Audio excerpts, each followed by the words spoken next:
Hello and welcome back to the top 85 games for the BBC Micro Video Countdown. Coming in at number 59 is a game called Volcano. This was published by Acornsoft in 1984 and it was developed by none other than Michael St Aubyn, who keen fans of the Beeb will know was the brains behind the excellent BBC Micro game Imogen, which was released a couple of years later in 1986. So this was an earlier game from the same developer, and it comes under the category of a save 'em up. So rather than winning points for killing as many people or aliens as possible, the aim here is to try and save as many people as possible. And the premise is that you're piloting a helicopter, and essentially you've got to get the people from one side of the volcano to the other before they get melted by lava. And if you can get them all across to the other side, you'll be doing a lot better than me, as we shall see. Okay, let's load it up. Here we are, Volcano from Acornsoft. There you go. So a brief recap of the rules there about guiding the helicopter and getting it across to the other side. So you get points, as I say, for getting the people from one side to the other. So actually, if you manage to pick somebody up, you get points for that, and if you manage to get them across to the other side, you get more points.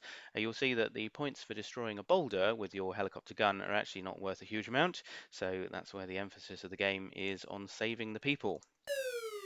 So here we are. This is our helicopter here. Now, as you will quickly appreciate, this is a phenomenally difficult game. I was not joking when I said in the introduction that if you manage to get all the people from one side to the other, you will be doing better than me, because my track record on this game is, on average, about one person. Okay, that's the first one dead. Now, an interesting feature of the game is that once the people that you're supposed to save die, they turn into these Pac-Man-like ghosts, and you can't kill them. They're indestructible. So while I can shoot the boulders, I can't. Oh no, there we go again. So they'll turn into those ghosts if you obviously drop them, as I did. But they'll also turn into the ghosts, obviously, if the lava hits them before you've managed to get to them. But yes, just getting through this asteroid field, well, asteroid's probably the wrong word, boulder field, I should say, is really, really hard work. Even with the gun that you have that lets you fire at the boulders, it's really, really difficult. And when you've got the little person hanging off, oh no, straight into the volcano. Even when you've got the little man there hanging off the bottom, it actually makes it even more difficult because oh dear, there's more surface area that can collide with the boulders. Yeah, and you only get a couple of lives to start with. Oh dear. Yeah, it's just very hard work. So I do like it. You know, I've brought it in at 59 because I think it's a really good game, and obviously I'm a big fan of the game developer as well, which probably influenced my decision to a certain extent.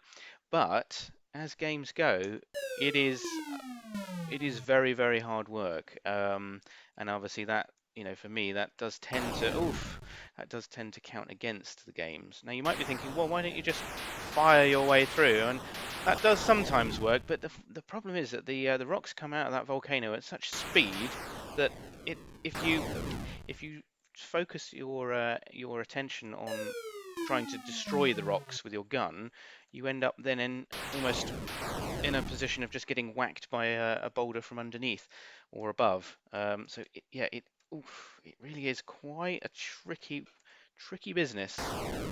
So yes, not even managed to get one person to the other side yet. Wow. So I don't know if there's a knack to this game that is just forever eluding me, but this was one of those games I didn't actually ever have on my own computer growing up. This was one that I remember. Oh dear, one that I remember. For some reason, we had a copy of it at our school. I don't know why. I'm not entirely sure why, because it wasn't in any way educational. But I suppose you could loosely say it was relevant for a geography lesson, perhaps. But even that's stretching it somewhat. But yes, it is really a very difficult game, and I think to get good at this, or even to become halfway competent at it, you would need to spend a long time working out what the sort of safe passage is through these boulders. I mean, they're obviously programmatically following a pattern. I don't think it's entirely random. So if you spent enough time working out what the sort of safe routes through the boulders were, you might just about manage to get your way. Oh, are we going to actually get somebody to... No, we're not.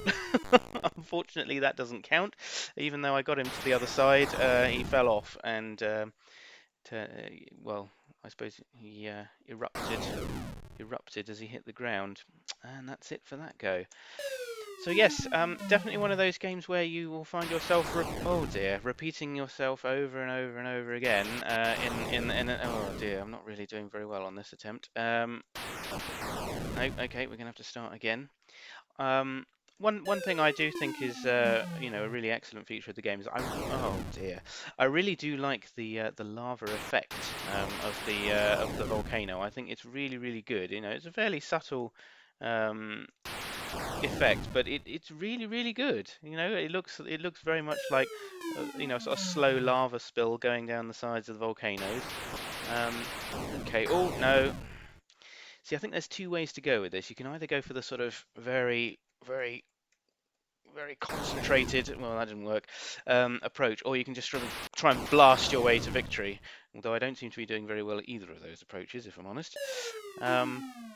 Yeah, so if you remember playing this game, perhaps if you were fortunate enough to have a copy yourself that you could spend plenty of time practicing with, maybe you've had a lot more success than I'm having.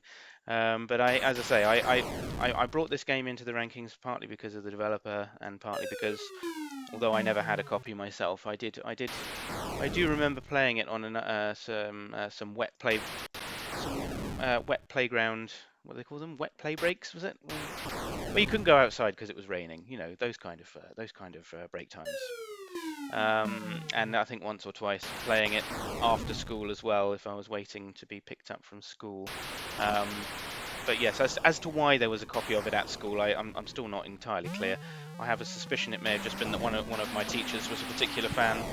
Oh dear, that's straight in the volcano. Yes, and I have to say that the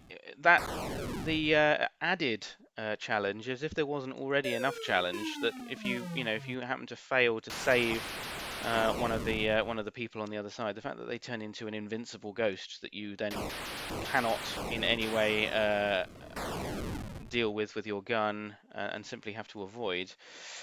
It's just that extra little bit of challenge, as if Volcano wasn't already challenging enough as a game. So yes, it is a very difficult game, and as you'll know from some of my previous videos, games like Predator, for example, if a game is too difficult to really make much headway with, oh look at that. That tiny little rock got me there. Yes, if a game is too challenging to really be able to get a lot of enjoyment from, then it tends to suffer a bit in the rankings. So although graphically I think it's very good, and I think it's got some good sound effects, and in particular that volcano effect I think is very good. Ooh, come on, let's see if we can get him. Oh, I really would like to be able to get at least one of these people across to the other side, just so you can see what happens. But not having a lot of success at the moment. That's it for that go. I mean, all that really happens if you do manage to get somebody to the other side, is they end up in the little red safe house there, and obviously you get quite a few more points for doing so. But as I say, it is very difficult. Yeah, it is quite the demon of a game. But I think perhaps part of the reason why I think despite its difficulty, I think part of the reason I've brought it in sort of ahead of Predator is that there's not the sort of randomness of Predator. I mean, yes, it's very easy to die in this game, but you die because of your own lack of ability. So if you were to really put the effort in and become very good at this game, I'm sure that it is a game that's possible to actually become good at. Whereas Predator, with its sort of random predator that just turns up and kills you for no good reason, that sort of thing I think is particularly frustrating. Whereas a game like Volcano, it's hard, but it's mainly it's hard because I'm not very good at it, much as was the case with Revs in the in the previous video review. Which, by the way, my apologies to people who have watched that video and been a little bit upset by me bringing it in at the sort of low level that I did. I realise it's a fairly popular game, so certainly had some disagreements there with that particular choice. But we'll see where we get to with Volcano, whether anybody disagrees with me on Volcano, or perhaps just watching this video thinks that I'm just not very good at the game, which is, you know, fair criticism, because certainly on this effort I'm not really demonstrating much prowess. I would like to say that in the practice go I have at least managed to get one person to the other side, but that, oh dear, that really does represent the height of my my abilities with Volcano. I've never managed to get more than one person to the other side, and certainly never completed a level before. Um, so yes, if anybody has played this game and managed to get all four of the people to safety, or even managed to get some of them to safety, but you know, have managed to complete the level, because obviously if you fail to get say one out of the four across and he becomes a ghost, you can still at least complete the level if you manage to avoid the ghost. But yes, in my case, I'm not managing to do much of either. Yes, it is quite the game. So I think we're probably going to have to maybe give this one more attempt and then call it a day, because I suspect watching me constantly dying is not the most entertaining of videos that I could be making. But it should have given you a good flavour of what Volcano is all about, and you know, maybe you'll want to dig this one out for yourself. Um, or perhaps bring back some memories of playing it. And as I say, if you are a better player of Volcano than me, I would love to hear from you, especially if you've got any tips for how to actually succeed at the game, because I feel like I'm perhaps missing something here in my failed attempts to get these people to safety. But I think we're going to wrap it up there. I think that's probably enough for Volcano. So hopefully you've enjoyed taking a look at that game. Please let me know whether you agree with me on bringing in at number 59. And until the next time, enjoy, and hopefully you'll join me for video number 58. Until then, goodbye.